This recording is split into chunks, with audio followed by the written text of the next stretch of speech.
काळी अनेक वर्षांपूर्वी माणसांनी वटवाघूळ प्रजातीच्या राक्षसांना हरविले होते आणि आता आधुनिक काळात त्याच प्रजातीचा एक वटवाघूळ राक्षस माणसांकडून प्रतिशोध घेण्यासाठी शहरात परत आला आहे।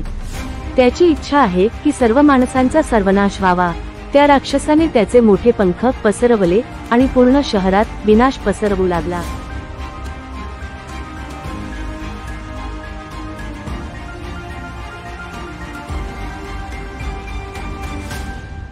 ही बातमी हिंदू रेव्हेंजर्स यांना समजली।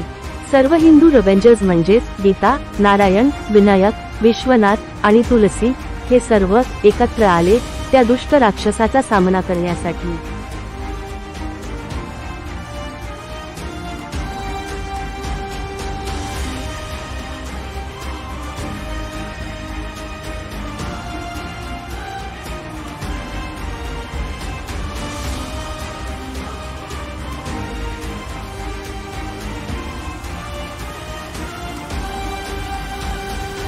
हिंदू रेव्हेंजर्स यांनी त्यांच्या दिव्य शक्त्या जागृत केल्या।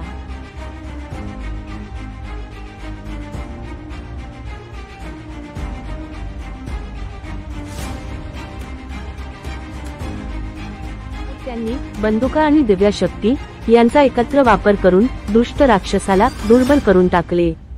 राक्षस हरला।